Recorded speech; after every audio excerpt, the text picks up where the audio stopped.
Hello everyone, my name is Catherine and welcome back to Purposeful Fridays.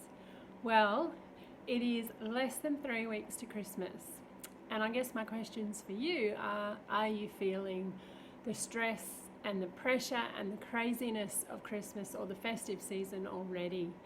I call it the Christmas apocalypse because it just seems like every time this year people go crazy and mad. They have to catch up with you before the end of the year or before Christmas because they haven't had all year to catch up with you.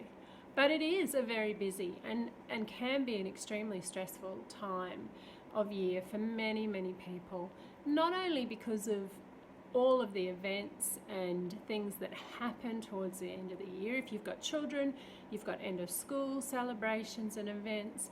If you are working, you have work Christmas parties, and there's usually more than one. You have one for your team, you have one for your department, so on and so on.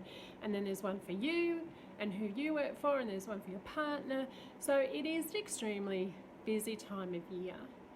And that can cause a lot of stress for people because on top of all of the events, there is obviously buying presents, and then there's even the thought, for many people, the thought of having to spend time with family stresses them out as well. So today is really less about questions, I guess, although there will be some questions at the end, but give you some tips on how to survive Christmas and how to do it in a, I guess, more structured and less stressful way. Because in all honesty, at the end of the day, you do have choices. You don't have to attend every event. Many years ago, I started to make very conscious decisions around Christmas because I did start to feel this incredible overwhelm at this time of year and a lot of pressure to be everywhere and do everything. And of course, the shopping centres are a nightmare. So you have conscious choice. Be very wise about where you do spend your time and what events you do choose to go to, because you don't have to attend all of them. So that would be my first piece of advice, is look at what's happening and make some conscious decisions and choices, and suggest that you organise some events for after Christmas or early in the new year. The second one, if you haven't done your shopping and that is stressing you out, the second one, and I know these are practical, but sometimes we don't stop to think about it. So if you haven't done your shopping yet, write a list of everyone that you need to buy for. Write down what you want to buy them. If you haven't got any ideas yet, Google it. Look online and see what you might purchase them. Write the shop you need to go to. And then find a time when it's less busy. I find very first thing in the morning, there's hardly anyone there. It starts to get busy around 10, 11 a.m.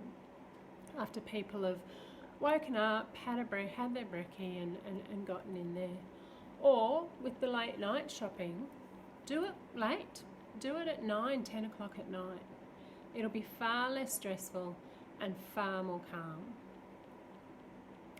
Another one is, especially if you're not looking forward to spending time with your family, is understand your triggers. What are your triggers? Is it loud noise? Is it clutter? Is it a certain person in the family or a certain friend? Understand what your triggers are. What is it that makes you anxious? And plan around that. So for example, if it is loud noises that after a period of time get to you, make sure you plan your Christmas day or your Christmas events in a way that allows you to remove yourself from that noise and have a break. Identify things that bring you joy and pleasure and recharge you, and go out and do those during those periods of time where you're feeling overwhelmed. If it's clutter, and oh my Lord, Christmas at anyone's place is full of clutter, but if it is clutter, then find a space where you can put your things in an orderly way. Even if it's just one corner in the room, clear it, make it yours, claim it, And that's your space of no clutter that you can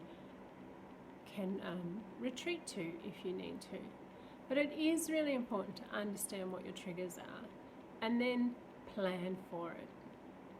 Because especially if you're away for a few days, which many people are over Christmas, you're not in your own home, you're not in your own environment, so you're already feeling a little bit out of sorts.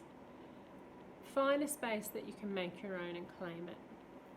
And plan for time alone, space just for you to recharge.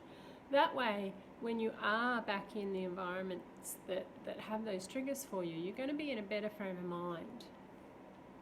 And my last tip for you is go into Christmas with love. Don't go into Christmas expecting everything to be horrible and crazy and loud, and just go in with a different perspective this year and a different attitude. And just maybe it won't be as bad as it was last time. So this Purposeful Friday, my better question for you is to work through what you've got. Look at your calendar and look at what you've got on, and then work through where do you think in those events your triggers are going to be, and plan some contingencies so that you can look after you and be the best you can be this Christmas without the stress and without the overwhelm. Thanks for listening, and I will see you next time. Bye.